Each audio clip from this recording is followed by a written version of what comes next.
Hello, my name's Sean, and today I'm going to be talking about completing a Level 3 Digital Marketing Apprenticeship. So if you're here today, you've probably already been doing the research on whether or not you should be doing a digital marketing apprenticeship or whether or not you should be doing an apprenticeship at all. My personal opinion now that I've completed my apprenticeship is that it is worth it. It can be difficult to be on an apprenticeship wage, especially when everybody else in the office is getting paid a normal wage. That's definitely something that you have to consider whether your circumstances will allow for that. So I completed my apprenticeship this year. I started my apprenticeship in 2018.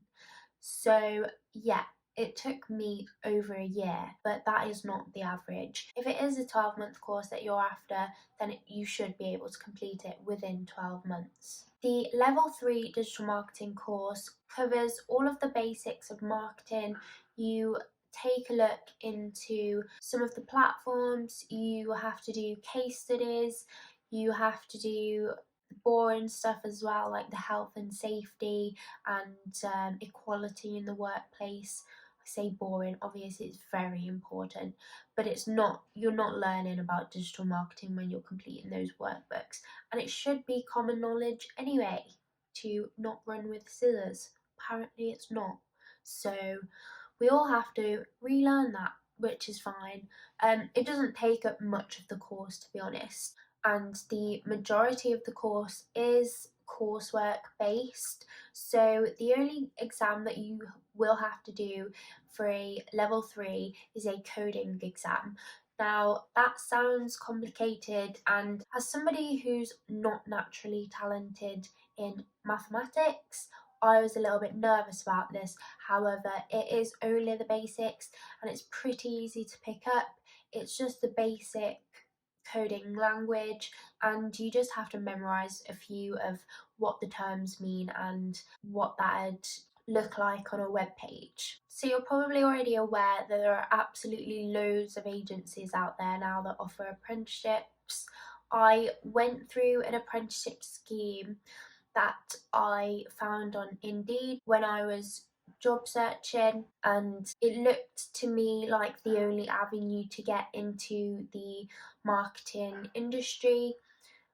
I never went to university, so I don't have a degree, and I never studied marketing in college. So I had no previous study experience, but I did have my own experience of marketing myself online when I was working as a makeup artist, and I'd also built my own website using Weebly, which I know isn't coding, but there's a lot of basics UX that you will pick up from doing that for yourself. So that's the experience that I had, and I got accepted pretty quickly. I don't think they really have that many criteria that you need to hit to be accepted for an apprenticeship. The best thing about apprenticeships is that your agency lands you a job. So you still do have to have an interview to get accepted, by the way, but you don't have to, be doing the hard grafting work for yourself. So the job that I applied for was through an agency. So when I submitted my CV, it went straight to the apprenticeship agency, and they passed it on to the marketing agency, who liked my CV and invited me in for an interview. So when you go to the interview, it was me and the head of marketing. When you do go for your interview, don't be concerned that you don't have a lot of experience to talk about, because they already know this. So all you really have to show is that you're a dedicated worker and that you have passion for the industry that you're going into.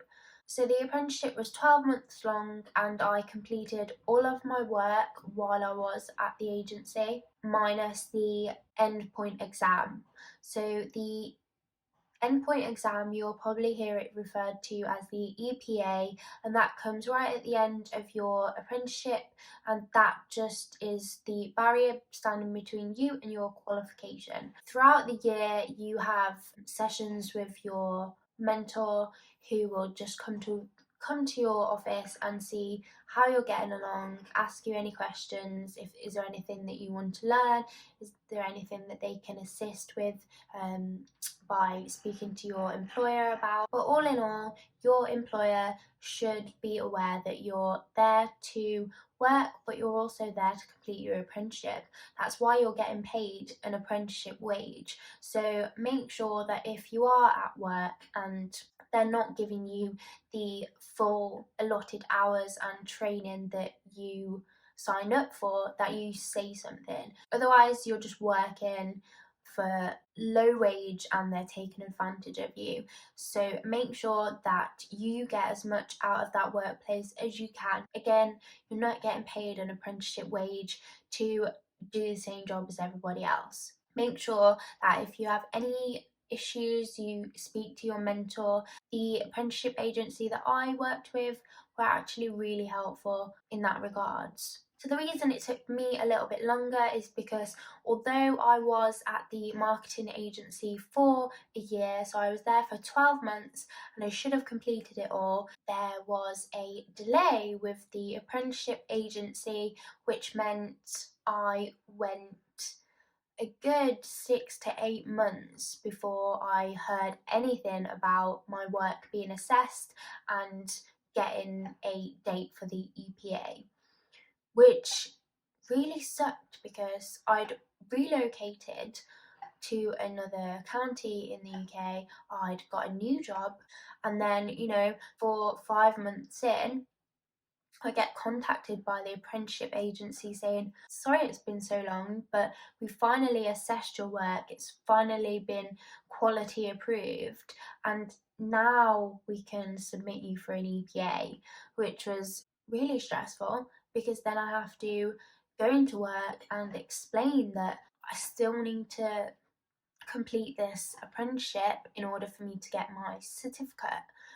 I really debated whether or not to do it, purely because I'd got the job at my second agency off my own presentation skills that I had to do in the interview and off my reference from my previous agency.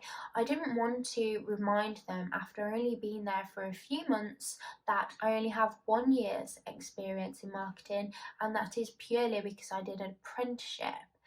There's nothing wrong with apprenticeships, and I'm so proud that I did it. I am really proud of doing it. But when you've moved on and you've already got a new job and a new employer who hasn't hired an apprentice, it's very awkward to then say, oh, I need to take a few hours out for this interview. I did it and now I have my certificate. They sent it to my old agency, so it's somewhere. I'm definitely qualified. I can claim that I'm qualified now because I technically am. And yeah, I'm on my second year at a marketing agency. And really, I wouldn't be here without the apprenticeship. So, would I do it again? Yes. Would I recommend it? Yes. Is it the end of the world if you already move on, get a new job, and you don't have your certificate? No.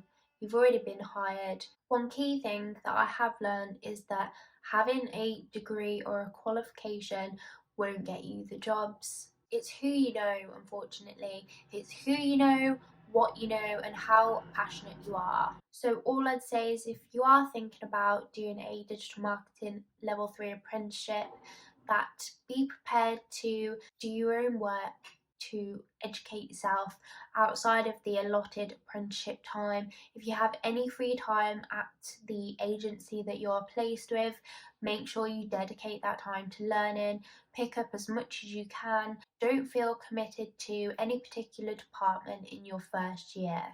You are there to learn and you're there to explore what parts of digital marketing that you prefer. So keep an open mind, even if you are placed like I was in the social media department, don't give up on the PPC department or the web developers department. You may gravitate towards one naturally, but if not, just keep an open mind and make sure that you try and take in as much knowledge and experience as is available to you. So there you go, that's my experience of doing a digital marketing level 3 apprenticeship qualification. If you have any questions, leave them in the comments. I'd be more than happy to go into detail about the coursework because I have kept mine just as proof. So if you have any questions, leave them in the comments and I'll get back to you. Thank you for watching and I hope this helps. Good luck!